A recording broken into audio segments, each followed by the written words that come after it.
official #1 episode of Power Circle. I want to welcome all our listeners to this first, and I would say many more to come podcast. Power is everything. Why not talk about it? Why not talk about entertainment? Why not lift each other up? As well as that, why not represent our community? And this is what we are about. I'm Reggie Cash. I am a host, aka entertainer, foremost, aka aspiring actor when I'm at 30-something. But until then, I'm a pretty boy. But as well as that, I can also talk facts and stats, and I love basketball, and I love all that good stuff. And I have the brilliant Cassie B, aka Cassie J. Well, that's her first name actually, so aka Cassie B. What's up, Cassie? Hi.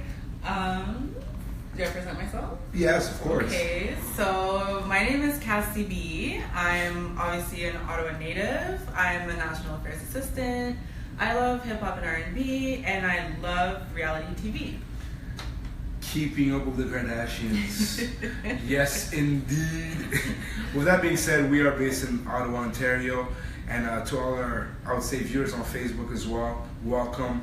All our aspiring artists, any genre of music we play, we want to be able to help you guys, because at the end of the day, we can only grow when we're together. When we're separated, it's just not going to help the, I would say, the community go forward. And I really, really want to be that plug in this city to make sure that the music, the product is being, distributed in the right spots. And with that being said, let's get this show started. The weekend concert was last week in Ottawa. Cassie B went. How was the concert? Yeah, so he came Sunday, the 28th. He came and he brought with him Black, Ray Shrimmered, Belly, and Nav. When we got there, it was pretty full. I found that the crowd was really, really mixed. There were a lot of adults, a lot of parents that went with their kids, literally like 6, 7-year-olds. And then there are people like us, mid-20s, and a lot of teens. The tour focused more on the Starboy album, and so I feel like that's why the crowd was that mixed. Black, who you write at 6 Black, yeah, not Black. I feel like a lot of people did not know who he was, but he was very, very, very well received. Ray Shrimmered, I don't know much of them, except that Sway Lee is on Unforgettable with French Montana. You don't know the Mannequin Challenge? No. It's from Ray Shrimmered. No, I have first time that I encountered them, but they were really good. I felt like they're a good duo on stage. Belly is also an Ottawa native, and he was also performing at the concert, and it was amazing. I loved his jacket. And Nav apparently is part of XO. I felt like I was the only one who did not know who he was when he jumped on stage. Yeah. But all in all, it was pretty good. And in terms of the weekend's performance, how was the weekend's performance? And the reason why I ask is a lot of people keep saying sometimes it could probably lackluster in terms of his vocals not being up to par. They're like, of course, the recordings. But how is he live? He's really good live. Vocal wise, he was on point. He went on for the whole, I think it was hour and a half, without taking a break. And usually when you go to these concerts, artists usually take like a few second break. I don't know if they go to change a jacket or whatever, but they're not singing, but he sang the entire way through. And he's really like, he has a good presence on stage. He keeps the crowd going. The entire place was into him. My thing with The Weeknd is I feel like at this point of his career, the music is not as authentic as it used to be. So I feel like, do you think the Weeknd fans at the beginning of his, early in his career, were they present last Sunday? Do you feel like there were like people that were like, I've been a Weeknd fan ever since he was singing outside of Toronto and What, like, do you think there were like those day one Weeknd fans there? There were. I do believe to that comment that the Weeknd now is more, I think the word is like streamlined or yeah. So when you get to it's that mainstream. point, mainstream. So when you become mainstream, I still feel like he's keeping a bit of who he was before, but you have to, when you get mainstream, you have to basically do what people are listening to, kind of. But I do feel like a lot of his day one fans were there. He did do like some of his day one songs. Yeah. I'm thinking about When he first started, he did Wicked Dreams. Yeah. That was pretty popular. That's a big tune. It was a big tune, and everyone was into it. Everyone knew the track. He also did the Hills Have Eyes. Oh, that's a sick which track. is pretty dope. But I feel like he did have a pretty good Day One fan presence at the concert. I'm not gonna lie to you. My favorite Weeknd song is definitely The Hills. Is it the New Friends or whatever Friends track, and as well as that, one of my other favorite Weeknd tracks is Might Not Make It. Yeah. I like Might Not Make It. I also like Belly's verse on it. Yeah. And speaking of Belly's from Ottawa, right? He is. So how was his homecoming? Did we welcome him with open arms?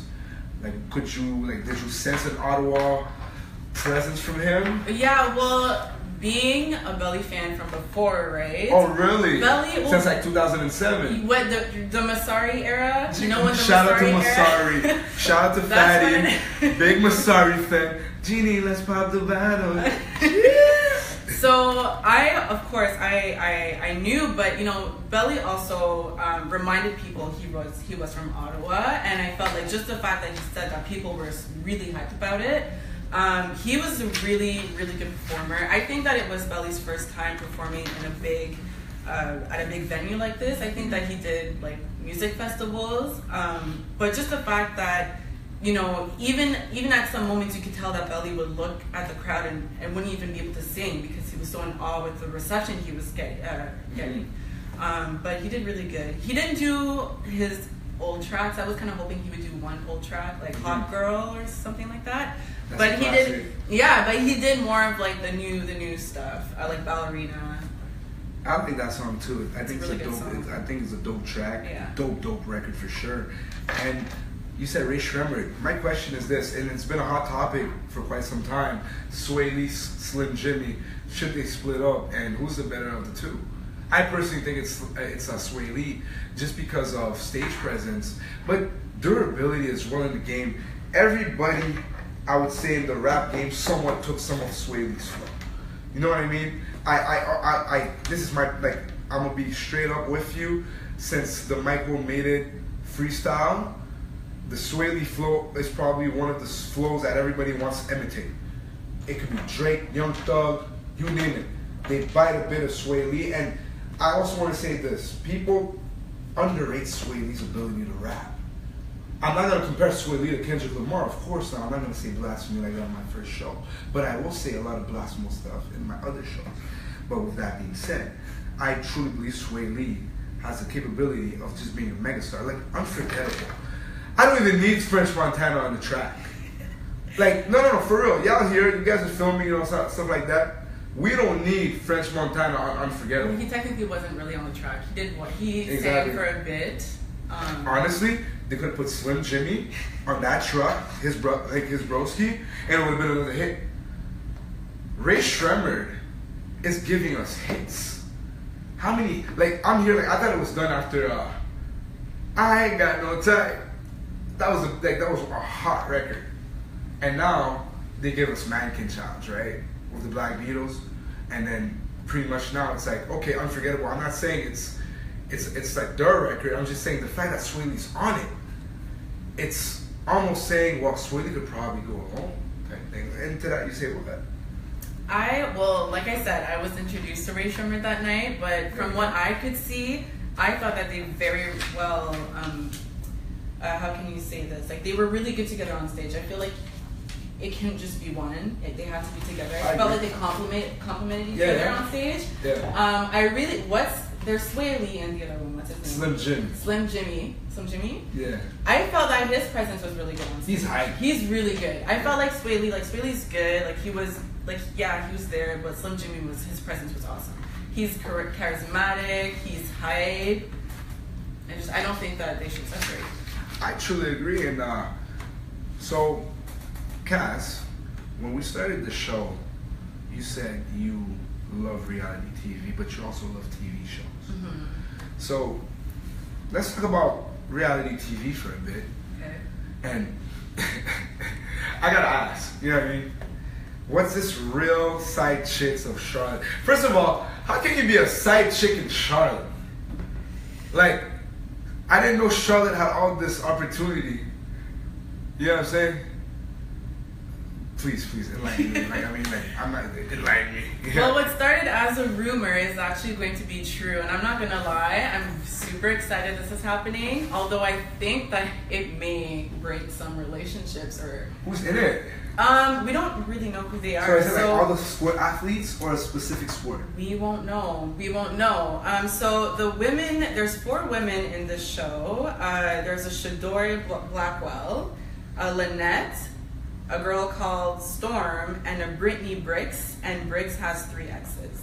I'm just putting it out there. Listen, whoever was dating Brittany Briggs, you guys need to call your managers because she got dirt on you 3. If I were an ex of hers, I would have banned her from the show. I would have banned her from any producer. You can't even send it. You can't even think about it.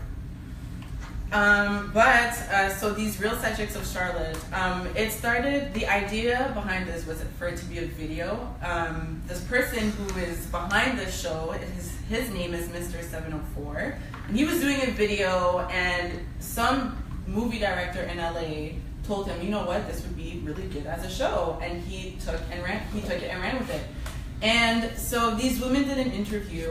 I don't know if I can say this from Power 98 FM. Yeah, you can say that. You Okay, quoted it. so they did an interview and they were basically saying how, they got a lot of positive vibes. I mean, Rihanna promoted it, Snoop Dogg promoted it, Cardi B promoted it. The Shade Room has been promoting this Real Side Chick situation a lot since it was announced. And they've been getting a lot of backlash, apparently. The reason being that they're side chicks, and what is there to, what are you so proud of? And their response to that was that, well, I mean, if your man has us as a side chick, it's because the wife at home isn't keeping them happy. There's different criterias on how to be a side chick, and I'm not going to say too much because my issue with these producers is they're out here, and if you guys see, I'm looking at like the boys out here in the back, cause and also Cassie B, is they're giving out too much secrets. If I go out here on radio and tell you guys what's a side chick, my side chick's probably gonna know she's a side chick now. You see what I'm saying? But the number one thing is this: when you have a side chick, you make sure that she's happy. Mm-hmm. You know what I mean? That's the number one thing you need to do. And I feel like, again, being a side chick is not a bad thing. Well, to that comment, because you said keeping the side chick happy, this Lynette was saying how one of the benefits is obviously they get these gifts, right? They get their bags, their car payments are paid. She was saying how her mortgage is paid and her mother's mortgage is paid. Now, Lynette, No. Lynette, I don't know. Lynette's about to be listen, Lynette is moving from the side chick zone to I will be wifed up. Exactly. Real quick. I want to know who this Lynette is a side chick to, because I do not think that person she's a side chick to is investing that much money at home. Are you side chicks out there? Take notes. Lynette is out here getting her mom's mortgage paid. You know what I'm saying? Getting her mortgage paid. If Lynette really wanted, she could have her son or her daughter's mortgage paid. You feel me? And I don't want to say anything about people's kids. I'm just saying, she got her stuff on point. You know what I mean? But to that, let's put the other way around. How do you know when you're a side dude? Because I feel like my side dudes out here, we don't talk about this enough in our society. It's one of, you women are so smart. You women are so smart. I wish I was as smart as a woman. Because us men, we straight up G about it. You know what I mean? You get disrespect, man. Nah. I'm straight. I'm cool. I'm done. I don't need her. And then let's go, baby, I just want to come back. Like, please, listen. It wasn't my fault. It was Jamal. Jamal was making me act a certain way. You know I had to act up, baby. You know what I'm saying? We mostly do that, but have you ever encountered somebody that's a side dude? Never. Well, you just encountered one. I was a side dude. Oh. I was a side. No, listen. I was a side dude and I embraced it. Being a side dude is probably one of the biggest blessings on this planet, next to having a dope barber. And people don't want to understand this, but shout out to my barber. Look at me, make me all crispy and saucy. But being a side dude, you have no stress. She doesn't need you. She only needs you at 11, make a wish. Probably later, you know what I mean? But I tell them I got a bedtime, so like, hit me up at 11. I can sacrifice my 8 a.m. morning for you. But like, being a side dude is probably one of the best things that can ever happen to you. And I know a lot of these guys on Facebook, y'all leave a comment, but I'm preaching, you know what I mean? And when I preach, I believe in what I'm preaching. Like, this is real talk, you know what I mean? The steps, like, for a side dude is, number one, if you go to the movies, and it's super late, you're a side dude. She ain't gonna go to the movies at 7 p.m. with her hubby. They need to cuddle and sleep. If hubby messes up, you're the B-flag. You know what I'm saying? But anyways, we could go so far. Yeah. Like, we don't know when it's gonna air yet or when, but it is official. It is actually going to happen. And you know, drama does make good TV, and I love drama. I think it'd be dope on TV. I think it'd be so cool. On Me? TV. Yeah. Oh, I don't know. I think it'd be so cool on TV. I think if I was on TV, I'd be the one like, you know, like, yeah. I mess with Alex. Man, Alex so stupid. You really think I'm not gonna win this whole competition? I ain't here for no friends, no new friends. Put that in the background, producer. You know what I'm saying? And there's also this TV show called Greenleaf. Yeah. You guys, if you guys don't know Oprah, because I don't know, you probably might be born in like, not in this world, but Oprah's doing a phenomenal job with her network, and as well as that with her TV shows. She has Green Sugar, and she also has a show called Greenleaf. And I looked at I would say a few episodes. It's really about corruption in the church. And there's a lot of fake pastors out here that are trying to, you know, paint a picture that's not really there just for their personal grief. And that shows a great representation of it. And, you know, certain stuff like that happen in real life. And I feel like it's a dope show to just see this, because a lot of people, like I would say, you know, they're skeptical about going to church and stuff like that. By any means, I'm never going to force somebody to go to church. You believe in what you want to believe. Just have faith in that there is something, you know what I mean, out there. And pretty much tell me more about the show. Yeah, so like Reggie Cash said, it's a show based around a mega church. It's family owned by the Greenleaf family. It premiered last summer on Oprah's network, and Oprah, being the executive director, also plays a character in the show. I think her character is more of like the black sheep of the family. Yeah. So there's the Greenleaf family, and she's part of it, but she's more the black sheep. She's more like she's not wanted around. There's a dark aura around her. The main character, her name is Pastor Grace Greenleaf, and she goes by Gigi. So she's a main character, and I really feel like you grow to love her because she goes through so much. And as well as with the other characters, I'm talking about Lynn Whitfield, who plays the First Lady, so Pastor Bishop Greenleaf's wife. She's also, you may have seen her on How to Get Away with Murder, apparently. She played, you know, the tall, light skin, and then there was an Asian girl. Probably, I have to go back. You don't remember? Oh man. I have to go back. I'm trying to like forget about How to Get Away with Murder because it changes my life. And I put this on Facebook. If you don't watch How to Get Away with Murder, you're not wifey material. Don't take it personal. It's a really good show. She appeared on the show for a few episodes. She's also, for Cheetah Girl fans from back in the day, she was Galleria's mom. Galleria was played by Raven Simone. Oh yeah. She was the mom. And then there's also Mac McCready. The McCready family is the name you want to remember. They play an important part in the show. I would say like the skeleton of the show. Yeah. But basically it's a mega church, and there's a lot of drama that goes around it. There's financial problems with the church. I'm talking audits, there's lies, there's secrets, there's crime. It's really, really good. It's drama filled. Like if it wasn't for my working life, I probably would have finished the show in a day. Hey, you know what? You look forward to going home and just finish what you gotta do, and then bam, let me watch my show before I go to bed. So it's progressive, but the only thing is once you finish it, it's just like, oh my god, like you feel so empty, you don't know what to do and stuff. Well, there is a second season. So the first season is on Netflix. The second season isn't yet. It just premiered in March of this year. And I haven't, I mean, I'd have to find where I could find the episodes, but I'm definitely looking forward to see what the second season has. That's pretty much it. I mean, it's a pretty good show.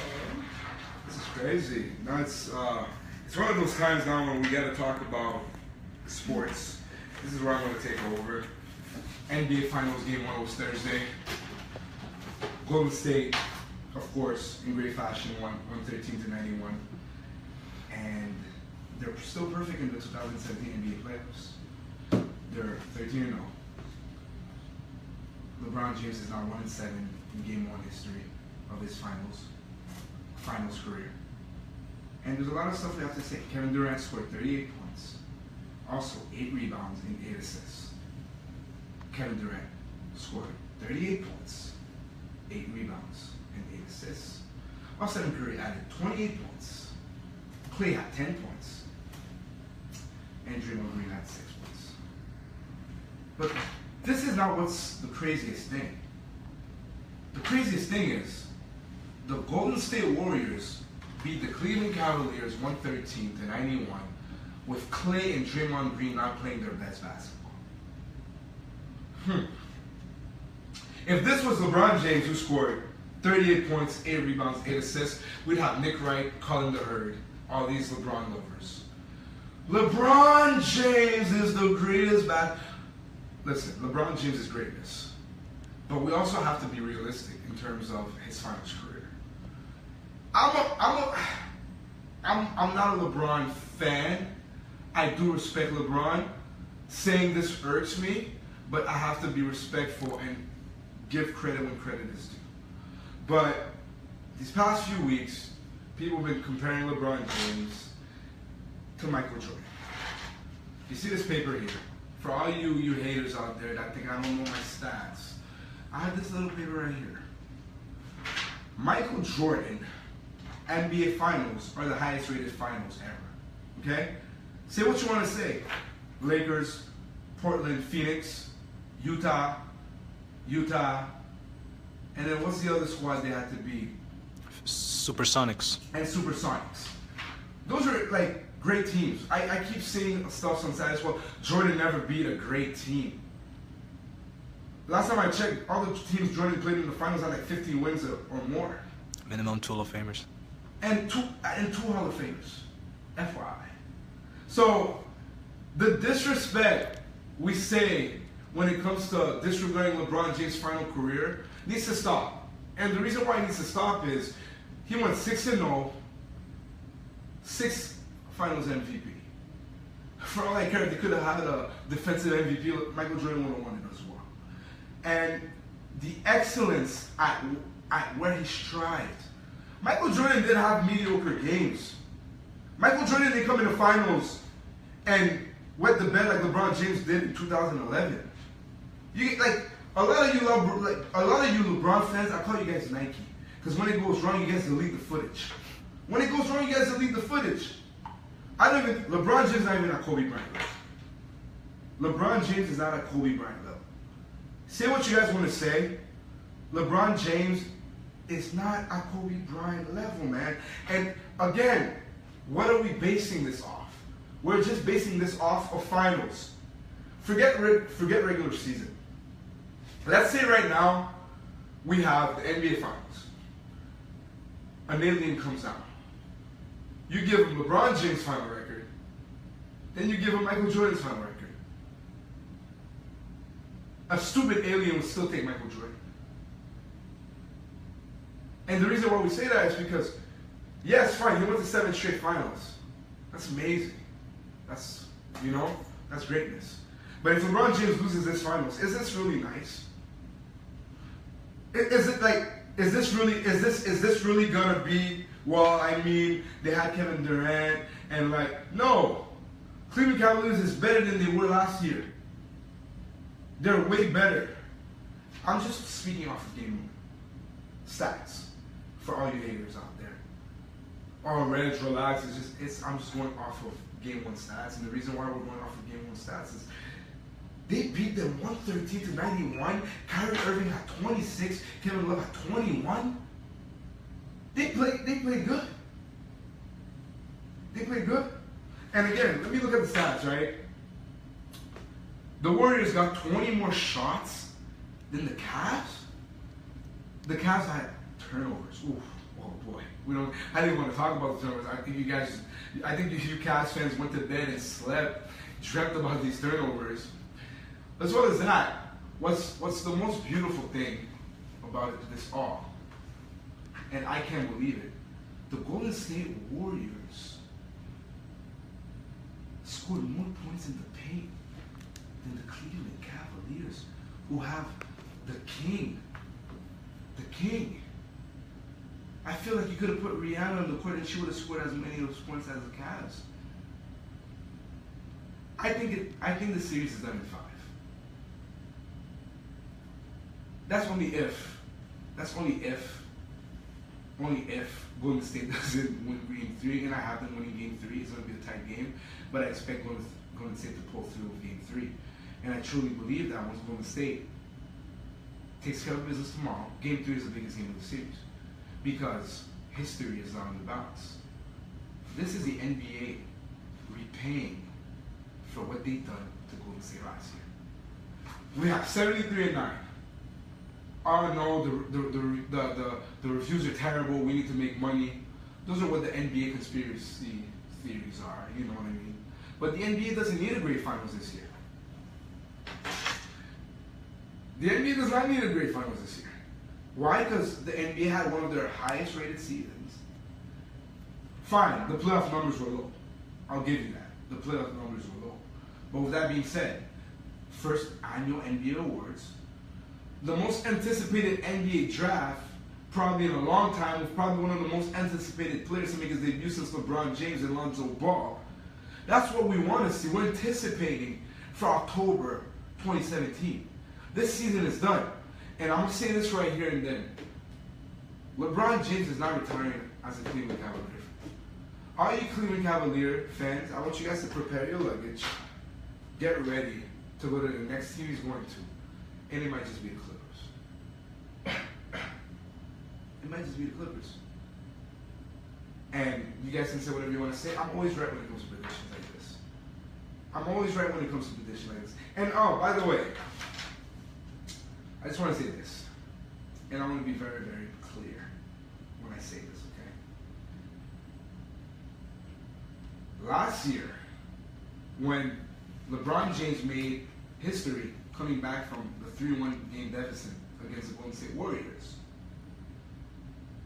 the 7-game series averaged 20.3 million viewers, making it the most watched NBA Finals since 1998. Okay? It's still not better than 1998. That's what I'm trying to say. So, yeah, he came back from 3-1. 1998, which was a 6-game series, 4-2. Michael Jordan's last game, last shot, was a better series than that of last year.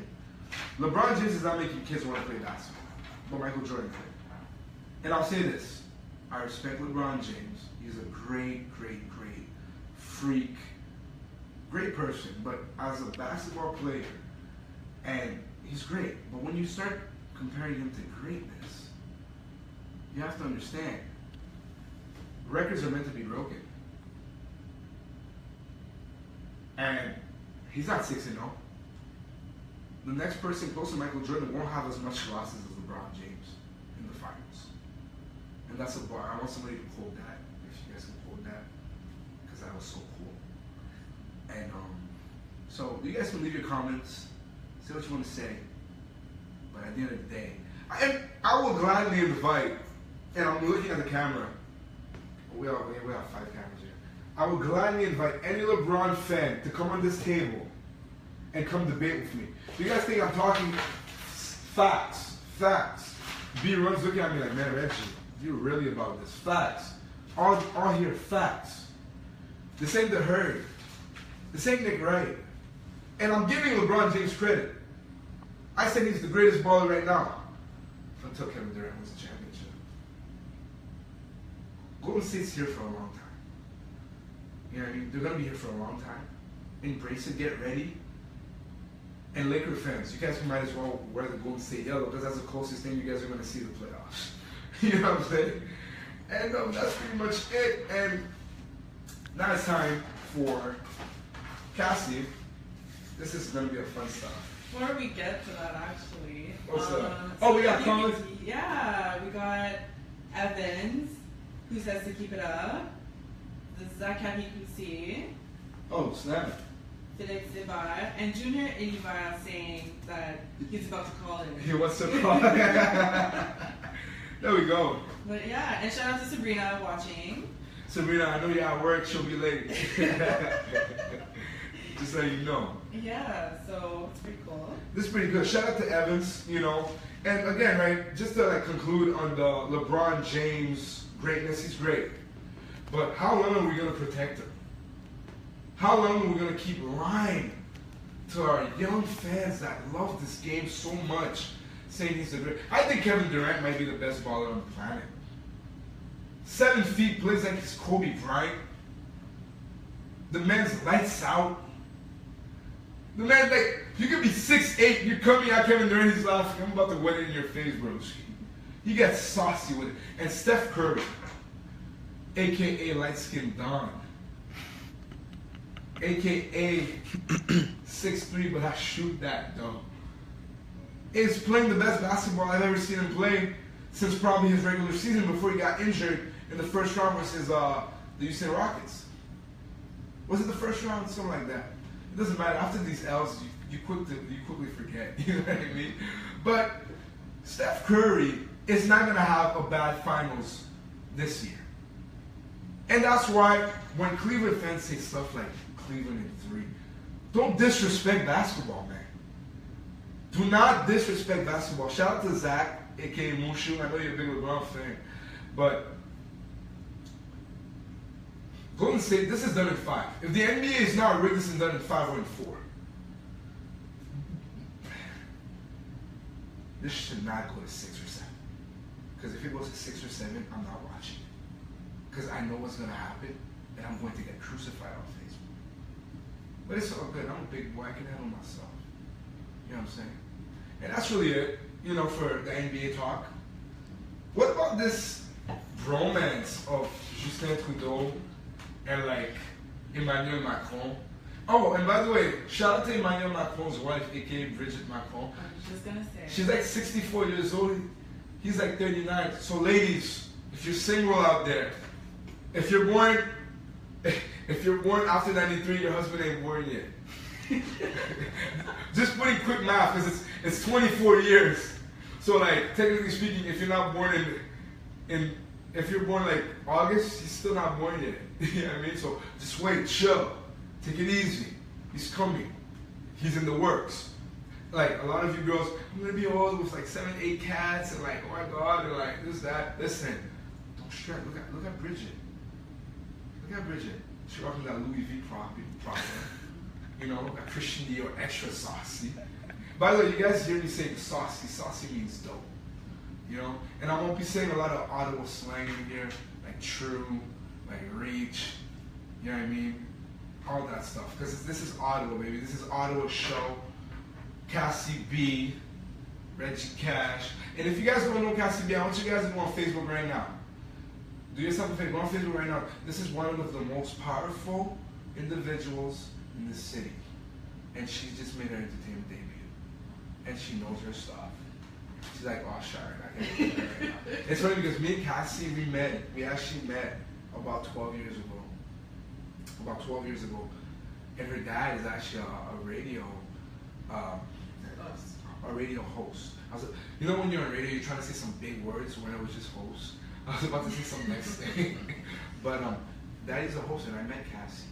I was probably like 12 years old, something like that. And it's funny, like, all these years later, we're sitting together and we're starting this journey. And the reason why is because we always had an interest in someone doing radio because of our personalities and stuff like that. But to all you kids out there that don't know what you guys want to do and stuff like that, it's all Gucci. Because at the end of the day, when I was young, I didn't really know what I wanted to do. I always knew I wanted to be Will Smith. Point blank period. That's been my goal. I tell B-Run this all the time. I think he's tired of me, but Karen, I think I'm not fully the Korean big vision anymore. But pretty much those were my goals. I always wanted to be Will Smith, but I came to a point where my career path, and I don't really tell you guys the struggle because I'm always grinding. And it's not fun to tell you guys, well, I was out here, I remember these days, I remember this, I remember that. It's not easy. But keep having faith, keep grinding, and at some point in time, you're going to be in a position where you can influence. And we're in a position right now where we can influence. My image, her image, we're great in the community. Shout out to the New Orleans Bengals, shout out to St. Matthews Tigers, every kid that plays football in the city of Ottawa. You know, you guys have much love, much respect for me, and I have much respect for you guys as well. And it's just being that level where kids can be like, man, I want to be like this guy. I ain't perfect now. And you guys better not follow me on Snapchat if you guys are under 18. But with that being said, you just want to be able to strive for greatness. And I want this city to be at a position to just succeed. A lot of people keep saying, well, like, Ottawa's too small, Ottawa's that. I agree, you know what, like, it is a small city. You can go to Toronto, you know, you can make it happen. But I put this initiative since 2011 to be where I'm at today. At 25 years old, with Cassie, at 24, Cassie, I'm not gonna tell her age, because that's rude. And we just want to be in this position where we're giving kids the opportunity to just shine. And artists, you rap, you come out here, you gotta make sure you're on the beat though, because we don't have any issue with iTunes. Next thing you know, you pop off, you got like some million views, and then me and Big Vision and Kareem, and Cassie B, we gotta be out here like, damn it, we don't know what to do, you know? You know, every artist, rapper, and please have a clean version. I'll bump the explicit in my hood. You know what I'm saying? What about you guys? Tell a bit about like your upbringing, what you've done, your school, all that stuff. First of all, shout out to Tashelle Josette that just tuned in. But yeah, so I went to university. I studied political sciences. I work for a business association as a national affairs assistant. But yeah, like I did try this radio stuff last year with my dad, who's done it ever since he's come to the country. He actually started at, what's the radio station at Carleton? CKCU. Yeah, he started there and he's been doing it ever since. So I tried it last year, and you know, just with the whole my full-time situation, I can continue. But it is something I guess I've always had interest in, and I mean, Reggie Cash convinced me to do this with him, and here I am. There we go. And back to the bromance between Emmanuel Macron and Justin Trudeau. First of all, who's the flyest one? I'd say Trudeau. I just, the hair. Is the hair? Yeah. I need that Trudeau hair. The hair, it's really nice. And he has a very nice smile. And you have a background in politics, right? In terms of your studies? Yeah, I mean, I studied in politics. So did you like follow the French elections? What, like, you know what Emmanuel Macron stands for? I know he was going against Marine Le Pen, who is almost, what, Donald Trump-like visions? Yeah, probably worse. Oh. Tell me a bit more about this.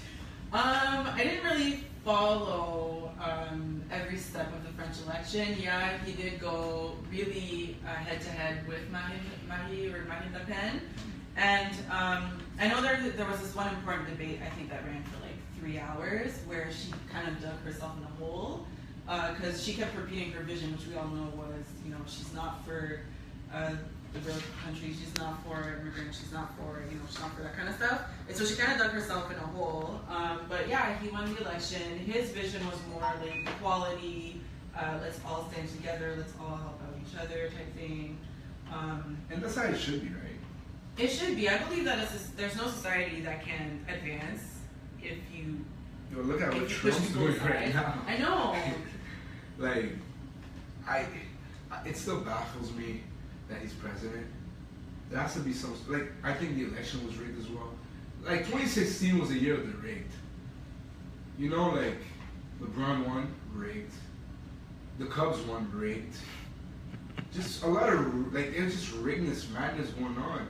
I don't understand how somebody can be elected to the highest job, most powerful position in the world, by saying hatred stuff. Yeah. When the, like, this goes against democracy. So I'm just here, like, I'm confused, like, American ancestors, Canadian ancestors, they all fought for freedom. So by telling somebody to, like, let's say, go back to your country, that's like saying the British and all the Canadians that emigrated here, what's the point to leave the United Kingdom and to make a better life here? This is all historical points. And French people are way more enlightened, I would say. Just saying in terms of decisions they made politically, electoral votes, point, is that even though, here's the stigma, right, Cassie? The stigma is this. The fact that we do it the old way, it's not the best way because there's no such thing as change because you're a puppet. But what makes Trump not a puppet, right? By any means, I'm not like trying to like stir up any controversy. I'm just saying like we're going both ways on this, right? Like I'm not gonna sit on my show and talk bad about another dude. That's not what I'm going to do. I'm just going to say what he's done, put it out there, and say, well, why can't we have the typical dude that comes out here that wants to see everybody strive for success? And that's my only thing. Again, right? Whatever they do, that's them, that's what it is. But I'm just saying, politics was about, I want to make change for a greater cause. Not, I'm going to come here, I'm going to make you hate me, I'm going to make you scared of me, and I'm going to tweet. Shout out to Twitter, though. He brought them back, though. Shout out to Sean Spicer. But no, I mean, that's what people are into, to now anyway. They're into that kind of stuff, which is how Trump... And speaking of that, like, America, what about LeBron James' house being invaded? Racial slurs. It's insane. Hey, listen, no matter how rich you are, no matter where you are in life, stuff like that is always going to happen. And us as a country, a race, we're always going to get better. We're far away from it, but we're coming along. It's going to take more time than expected, but history doesn't get wiped out overnight. Sadly, but we remember history. We like, you know what I mean? Like, you go to school and learn history. I love history. Some people really hated it, but I was only good at history. I something about. I skipped physics like I should have, but it just. I want to say it shocks me, but it's like, man, it brings me down to see somebody that's playing basketball at the highest level, who's a great man in LeBron James, for never having controversy outside of the court. Yeah. Being with his high school sweetheart since 2000 and something, since they're like in grade 9. Insane for hatred. If it's basketball, by any means, keep it basketball related. I don't like you as a basketball player, keep it like that. You want your team to win, but when it comes to, hateful crimes, saying stuff like that, it's not necessary, guys. We're in 2017. And the reason why people keep referring to 2017 is we're advanced. There's way more technology to be developed. There's way more diseases to be cured. There's way more stuff that we should be doing as a race to be better than to degrade another human because his color is a little darker. Come on, guys. Like, take it in. You're just calling him something because he's a little darker. The sun shines bright some spots, people. It's not gloomy everywhere in the world. So we just gotta embrace people, like I got purple friends, I got pink friends, you know what I mean? Like, that's really what it is. I do make fun of my purple friends at times, but not in a hateful way. You see what I'm saying? And pretty much, last but not least, we're coming to the end of our show. I just want to say this. Bryson Tiller Tiller's album. If you guys haven't listened to Bryson Tiller's album, go listen to it. He's about to do some good sales for his first week. Very different from his first album, which was dope. I didn't personally like it because, I mean, like, I'm single. I haven't experienced a heartbreak in a minute, so I couldn't really relate. But don't, platinum, fire. But this album was really dope. It just hit me at a different level. And when we're talking about music, it's one of the things I want to tell people is like, I listen to so much music, so much genre, that I tend to appreciate things I never used to appreciate when I was younger. But Bryson Tiller, the cadences, he's really bringing R&B back. And it can only get better, but the thing is, a lot of people keep saying, well, I'm not sure if he raps or if he actually sings. I think he has a dope voice, and he uses his vocals to his advantage. His vocals, of course, he's not Sam Smith, but again, he can only get better. He's putting in mad work, and the numbers are going high. And Lil Yachty, aka Lil Bo, album surprised me as well for my non-mumble rap fans, because I tend to listen to mumble rap because I like to put it in my car because it sounds so dope. But it was weird for me because he had like a song where he just said Harley, Harley, Harley, or something like that in Lil Yachty's album, and I just stopped it there. I didn't really like the cadences. I'm all about the musical mindset behind a song. You know what I mean? And Bryson Tiller gave me that.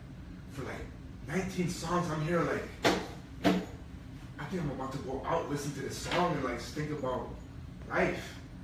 But the old album was more about a heartbreak on how he was crushed. And again, I don't wish heartbreak upon anybody, but you're gonna have to experience it. It's part of life. I tell my little broski that every time.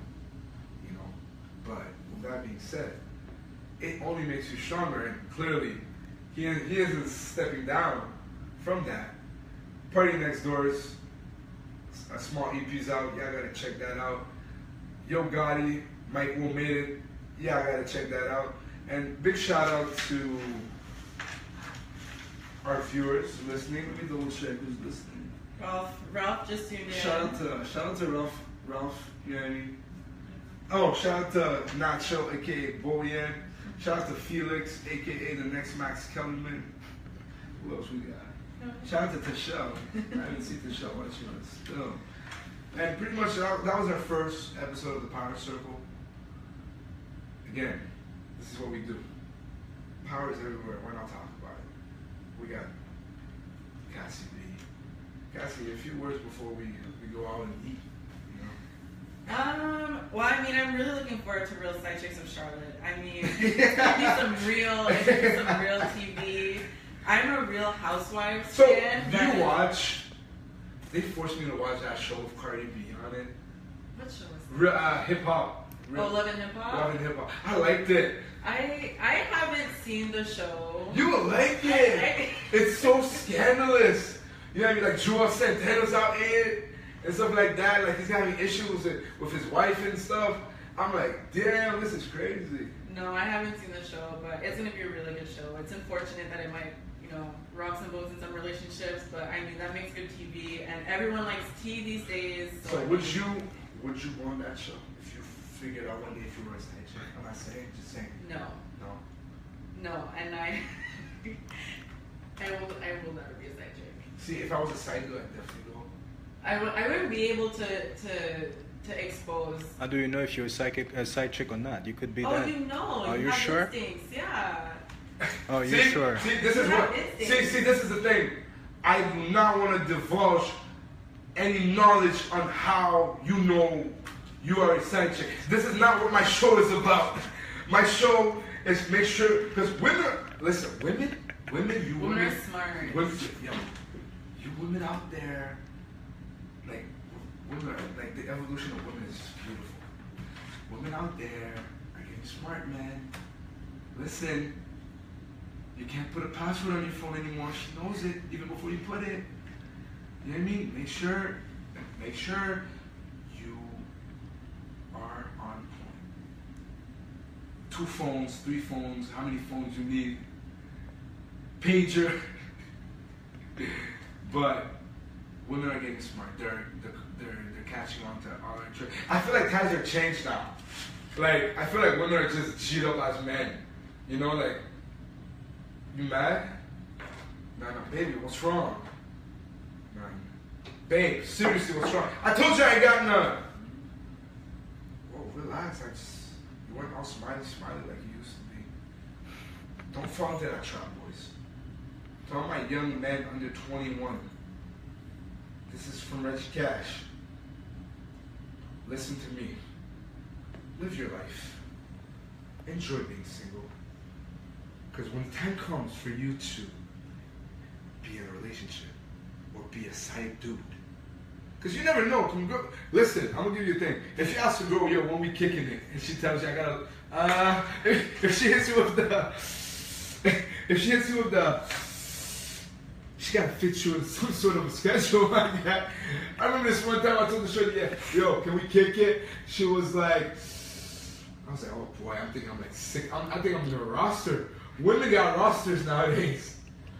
Roster number 1, the roster number 1 finishes up to the next. They gotta fix you in the roster. You see us guys now, we got stress. Let me show you guys something. Let me show you. You see this? My hair is back. A lot of castor oil. But the game is hard. You gotta play the game with precision, with respect. And that's words on Will Smith. You know what I'm saying? So to all young dudes out here, stay single. You know what I mean? Get your money up. Enjoy life. Buy your first car. You know what I'm saying? It's probably going to be a 2003 Honda Civic. You know what I'm saying? But with that being said, we are the Power Circle. We're here every Saturday. We're going to have fun. And before we leave, let's just see if I have any more. So, we don't have any more viewers, but pretty much what we're going to do is we're going to put the full show up a couple of days later, and as well as that, we're going to start filming it. So it's almost going to be like you guys can get videos of different topics, different segments, almost like Vlad TV. You know what I'm saying? That's what we're trying to do, like Vlad TV. So like, for example, when Cassie was talking about Real Housewives of Charlotte, you can just have a segment of just Cassie. But, real side chicks. Oh, real side chicks. Side chicks. She seems to like the side chick too much. There's a lot of tea involved. The thing, the irony in the story is that I lived in Charlotte. By the way, she's a big Kim Kardashian fan. Oh, hey, Kim Kardashian. I said a joke one time where I don't like Kim, but I respect Kim. She was like, how can you not like her? She's revolutionary. I was like, okay, I'm sorry. But that's pretty much it. You want to say something, Cass? No, I mean, shout out to everyone who tuned in. I mean, thank you so much for tuning in. It was so much fun. Oh, by the way, shout out to Rodney, real quick. Rodney's going to be one of our guests coming up soon. We got some guests that are going to be coming up very soon. We're just going to be getting the studio set up and everything so we can just accommodate our desk. Sit tight. It's going to be me and Cassie giving you guys some dope stories, headlines. And another thing, too, just stay safe. If you guys go out tonight, stay safe. Have fun. And don't be stupid. We out.